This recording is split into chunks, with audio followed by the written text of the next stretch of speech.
Welcome to the New School of Marketing podcast, the place for smart, simple strategies that will amplify your business results. Sharing practical tips, insider knowledge, and actionable advice because marketing is something that every business owner can do. Now, let's get started. Introducing your host, Bianca McKenzie, mum, lover of snow sports, camping, horse riding, and in-demand launch strategist and Facebook advertising knowledge bank. Hello and welcome back to the New School of Marketing podcast. I'm super excited to have you here. And wow, things are just ticking along here in Tasmania. And to be honest, because we came from Victoria, it's kind of strange to be in a world where everything is just normal in a way, especially because all of our friends are still in lockdown and we're not. We've had some amazing weekends, spent some time at the beach, not swimming. It's too cold for that still. But my little one loves it. She loves to take her shoes off, run around on the beach, draw its sticks in the sand. So we've had some nice family time. And the weather is getting better.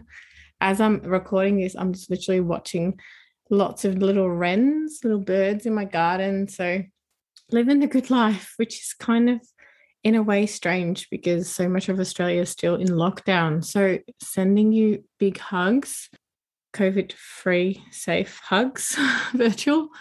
So I wanted to talk to you about what to do when your marketing fails.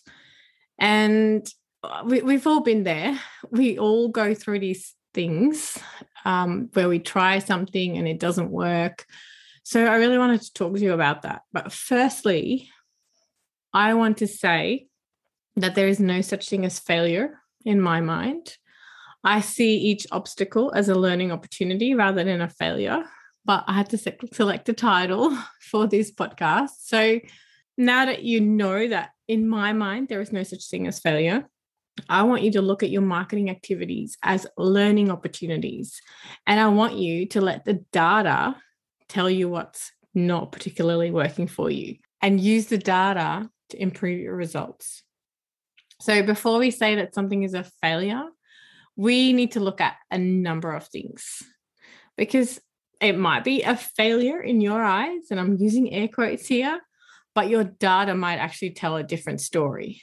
So that's why I wanted to have this conversation with you, because I see so many people being disappointed about things that they try and then they don't get the results they wanted, and I feel like they're wasting their time or they're not good enough or all the things that we tell ourselves. And trust me, I have been there too and sometimes still go there. So let's talk about what to do when your marketing fails, or if you think your marketing is failing. Number one is analyze. So the first step is to analyze what you're doing before you can actually take steps to improve your results.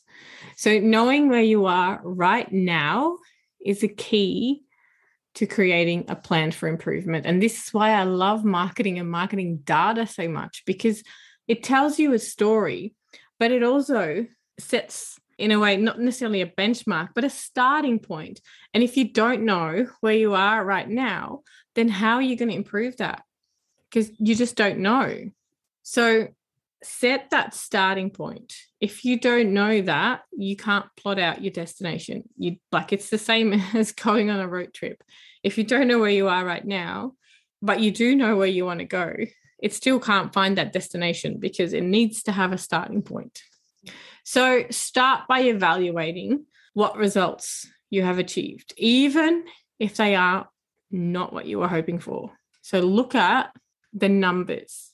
Also start by evaluating what data you have that will give you information about what is working and what isn't working. So looking at the data that you have, what results did you get? Did you get any visits to your website? Do you have any comments on your social media? Have you had inquiries? Have you had any sales, even if you were hoping for more? Did people open your emails?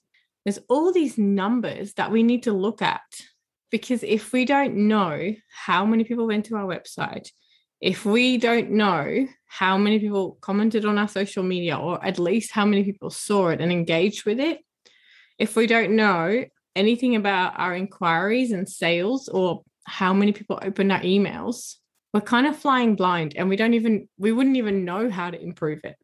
So go through every marketing activity that you've done and look at what the numbers were. Then step number 2 is to gain clarity. And I want you to go back to your why, your reason for being in business, because clarity about why you're in business will help you reevaluate your marketing efforts and see if you're still aligned with the work that you dream of doing. So is your marketing still infused with the authentic you, or has it become a clone of everything else you see out there? And this happens so often because we are bombarded with messages all the time that sometimes what we do gets diluted by what everyone else is doing, because we'll see something and go, oh, maybe I should do that. We start sort of copying. But to attract clients, it is really important to be 100% you and to show this in your marketing efforts. If it's not 100% you, but a copy of what everyone else is doing, it's not going to attract the right kind of clients, because it's just like this muddled up message in this sea, like in this ocean, vast ocean of messages. It's not going to stand out. So spend some time going back to basics to see if there is a misalignment. Number 3 is confidence. Are you actually conveying your message with confidence? And this might seem like a really odd point, but potential clients will recognize it if you're not confident about what you're offering. Your message won't come across authentically or strongly if you don't stand behind what you're offering 100%. And your confidence comes down to your mindset. If your mindset gets in the way of your marketing and asking for the sale, your business will most likely not move forward. So if you think about it, a lot of us are very good at skirting around the edges on social media, posting, a lot of things about our lives and things like that, or behind the scenes, or showing a product. But when it comes to actually asking for the sale, a lot of us don't do it. Like there's this, this barrier to asking for the next step. So take a step back and listen to your inner dialogue. What is it telling you? Are you 100% confident about your message? Are you 100% confident about asking for the sale? And are you actually asking for it? And if the answer is no, I really encourage you to work on your mindset so that you're confident when you're marketing your business. Number 4, do it.